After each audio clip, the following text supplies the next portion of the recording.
Berjumpa kembali bersama podcast Someone Ustadz Husyam dan Cekwan. Assalamualaikum warahmatullahi wabarakatuh.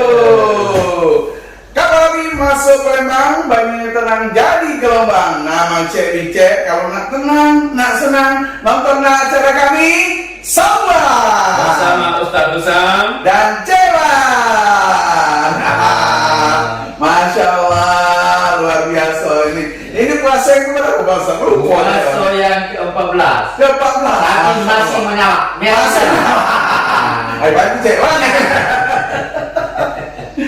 Nah, dulu-dulu kan barusan kami tadi ya kajian di Majelis Terapi Hati ya, biasa di masjid kita di sana tiap hari Senin jam 9 sampai dengan jam 12 kita zuhur langsung di sana. Nah, ya Pak Ustaz ya? Ya, betul. Nah, untuk dulu bergabung boleh silakan ya.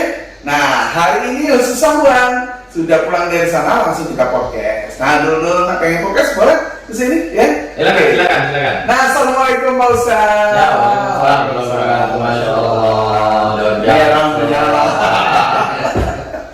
Jadi kalau menunjuk merah-merah menyala nih Pak Ustaz ya, aku tidak sabar kan. Jadi berarti masalah kita ini masalah sabar. Ya. Ngajak mana nih ya Pak Ustaz menghadapi sabar itu Pak Ustaz? Lebih baik marah daripada sabar. Mahal sabar atau mahal marah nih? Emosi apa sabar ini mahal? Kalau lagi nak simak apa ya? Hah? Kalau nak simak apa ya? Mana? Iya. Kalau lagi nak sabar. Jadi memang ada suatu yang boleh kita itu ya menunjukkan kemarahan, tapi kalau kita mampu menahan diri kan lebih baik. Iya. Jadi kan ada aturannya. Memang sabar itu tanpa batas, Cek. Bukan sabar turun berbatas. Kata Allah ya dalam surat Al-Baqarah ayat 152 ya. A'udzubillahi minasyaitonirrajim. Bismillahirrahmanirrahim. Faskuruni askurkum waskuruli wala takfurun. Ingatlah kepadaku maka aku akan ingat kepadamu ya. Bersyukurlah kepadaku maka jangan ingkar kepadaku. Itu Allah berjanji kalau kita ingat kepada Allah, Allah ingat kita. Kalau kita bersyukur, Allah akan memberikan apa yang kita pinta. Ada ujungnya. Kenapa? Ketika kita ingat Allah, maka di ayat berikutnya, ayat 153-nya itu, ya ayyuhallazina amanu, kata Allah, wasta'inu bis-sabri was-shalah, innallaha ma'as-sabirin. Wahai orang-orang yang beriman, mohon pertolongan Allah itu dengan sabar. Mohonlah pertolongan Allah dengan sabar dan sholat. Sungguh Allah bersama orang-orang yang sabar. Jadi orang yang sabar itu bersama Allah. Allah bersama orang-orang yang sabar. Jadi tidak ada suatu perbuatan kita seharian ya selama kita puasa bulan Ramadan ini yang tidak kita terima. Jadi terima dulu dengan sabar, kaki giliran sholat laporkan Allah. Jadi kita terima dulu dengan hati yang lapang. Dalam sholat kita beritahu, laporkan kepada Allah, minta solusi-solusi terbaik dari Allah Subhanahu Wa Taala. Itu anunya, tipsnya. Jadi bulan Ramadan ini kenapa? Jadi kecenderungan kita ini, alhamdulillah kan ini kan sudah Ramadan ini sudah 14 hari, artinya bahwa penyisian lewat ya. Sudah lewat penyisian. Ini sudah masuk perempat final. Sudah ibarat perut itu sudah lemak. Ya.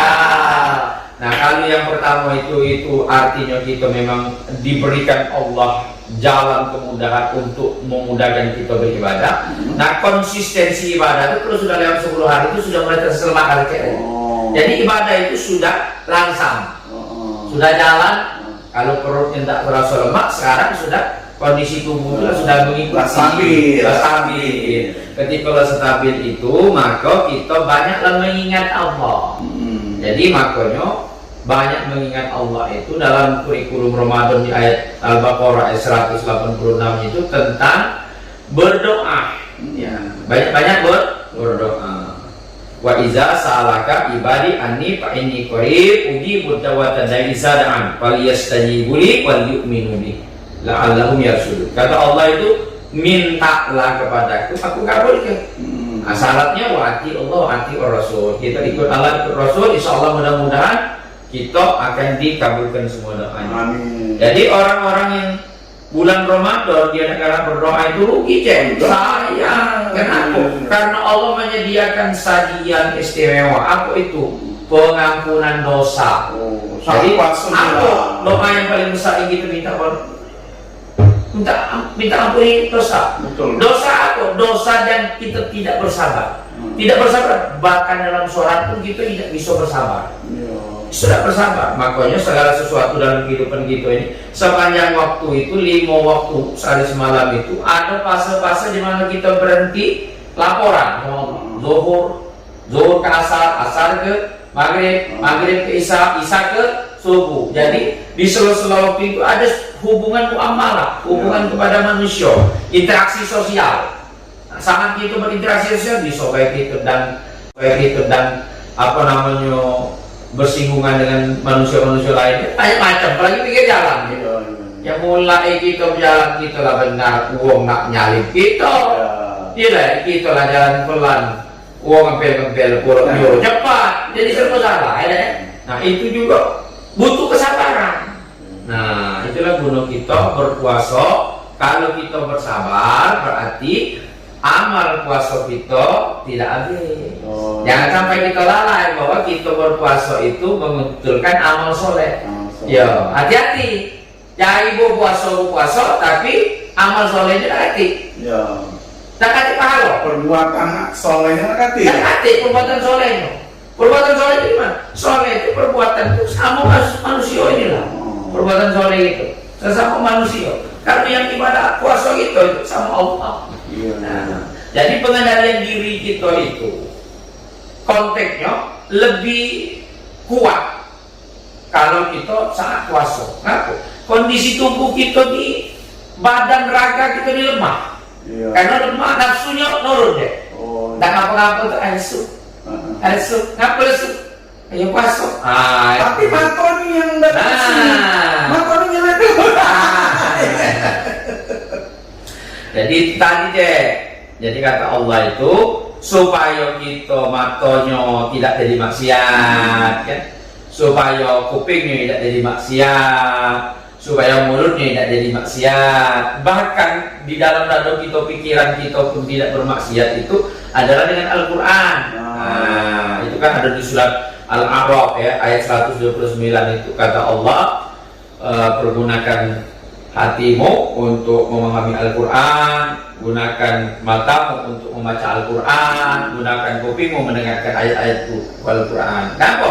Kalau kamu tidak menggunakan seluruh panca indera kamu untuk mendengarkan, memahami dan menghayati Al-Quran, kamu itu lebih sesat dari hewan ternak.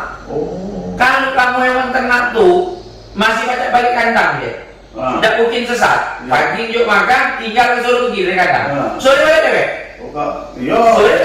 Tapi kalau manusia tidak galak belajar Quran, maka dia tidak balik-balik. Sesat. Sesat seperti kita lihat ternak. Itu pengibaratan Allah. Tidak tahu arahnya. Iya, benar. Kenapa? Karena tidak dibersamai dengan Al-Quran. Maka Al-Quran ini kan bulannya Quran.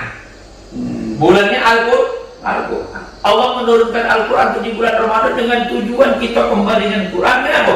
Karena kita dimudahkan hatinya, dilembutkan jiwanya, dijadikan raganya lemah-lemah supaya kita lebih tentram, hatinya lebih bersih, mudah untuk menerima Al-Quran.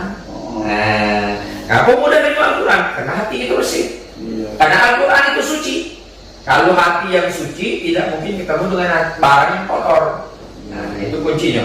Jadi kita itu bersabar. Baca Quran sudah aja tak sabar ya? Ya, sabar. Saking sabar kita doa. Kita doa. Marah saya itu. Nggak bersabar. Tapi ini Ustaz, aku ini enak marah juga sama kawan. Ustaz ya. Aku ngomong sama dia, aku ini cerita sama dia tadi kan. Jago. Tak ada anjing depan aku. Ini lah kaki. Nonton lah. Batal cek orang. Ajak tidak lah, batal. Nonton batal loh. Ya Ustaz. Jadi tidak batal, marah dan tak sabar. Batal kan nyolak Ustaz. Nah tidak batal loh. Iya apa nyirak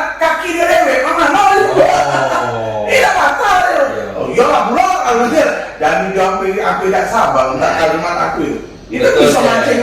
Jadi boleh tak gitu? Itu kan ucap-ucap. Dalam puasa kan boleh tak ucap-ucap? Nah, salah satunya itu adalah menjaga lisan. Ucap-ucap itu adalah perbuatan sia-sia. Sekalipun itu candaan, sekalipun itu tidak ada kaitan dan arti unsur fikih dalam agamanya, ya. Tetapi kalau bisa di bulan Ramadan hindari ucap-ucap yang tidak ada manfaatnya. Kenapa? Karena sesuatu yang tidak bermanfaat itu adalah cenderung melalaikan kita, membuat dosa. Jadi walaupun itu sebenarnya memang tidak batal puasa, tapi itu perbuatan sia-sia. Membuat emosi wong itu namanya. Satu, membuat emosi wong. Yang kedua, apa dia gunanya kita ngomongin hal-hal lagi kita nih kalau baca mato itu nak baca Quran, mulut kita kalau ada keluar kata-kata itu ada dengan sehat. Kalau ada keluar dari mulut itu tuh ada manfaat. Berarti itu jadi pelajaran. Termasuk ngibuli wong kan deh. Kalau jadi marah. Ngeprank. Ngeprank kok. Tapi buat kesel. Masuk ya buat kesel. Yang boleh itu cek ngeprank wong boleh. Ngeprank wong tuh yang boleh apa? Wong lagi begawi-gawi, kamu hari ini tak gaji. Wong saro ya, begawi itu. Kamu tak gaji hari ini. Gawi kamu ini tak maksimal loh. Tiba-tiba sore gajinya 172. Itu ngeprank. Boleh, ini nanti. Itu prank namanya langsung menunjuk rezeki. Waduh dulu deh. Kalau nak download ini banyak ya mak, apa namanya ini yang didapat oleh Pak Ustadz. Betul. Iya. Bapaknya puasa kan 14 hari. Sebelum puasa kami lah kajian macam ini. Nah banyak ilmunya. Jadi dulu jangan suka-suka. Kalau nak nanya Pak Ustadz, boleh nanya dia ya. Silakan. Baru nomor HP gitu kalau udah. Nak manggil Pak Ustadz juga, jangan suruh cewan lama. Di rumah jadi, sholat jadi, masjid jadi, arisan keluarga. Nak buka puasa pun, kamu kawan alumni boleh. Buka bareng, alumni, kita isi supaya bermanfaat. Jangan buka-buka ada kajian Quran, udah, siap. Jangan takut. Kasih orang yang takut. Ini selalu kami kan ngomong inilah padonyo, Nah dulu jadi kajian kami ini di-share, di-subscribe, didengar, ditonton, jadi dapat ilmu Pak Ustadz. Betul. Nah ini Pak Ustadz tentang sabar ini mungkin ada titik temunya nih mana nih Pak Ustadz ini waktu kita ini agak. Titik temunya sabar itu kemudian bawa di sholat. Karena sholat itu adalah titik di mana kita menemukan dan mendapatkan solusi dari setiap persoalan. Solusi dari setiap persoalan. Minimal kalau belum solusinya dapat pada saat itu, minimal kita sudah punya ketenangan. Sudah sholat kan? Iya benar. Ngapo? Minimal kalau ketenangan itu sudah bagian dari 60% solusi dari masalah. Karena solusi belum dapat, tapi minimal kita sudah dapat ketenangan. Jadi itu penting karena apa? Ketenangan itu adalah langkah pertama untuk mengurai persoalan-persoalan. Itu apa yang paling penting? Yang jelas sholat, jangan lupa sholat. 5 waktu. Betul. Tidak 5 waktu dan jadi tulisan Islam. Tidak. Oke, kira ya. 5 waktu tuh tulisan Islam itu.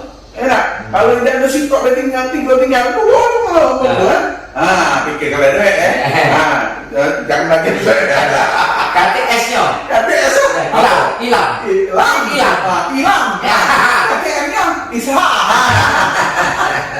KTA-nya asamba dan terjadi itu nah dulu karena waktu kita ini memang agak singkat jelas padat dan jangan bosan-bosan nak jadi barokah tuh bagi ke amin ya oke. Makasih banyak ya Ustaz ya.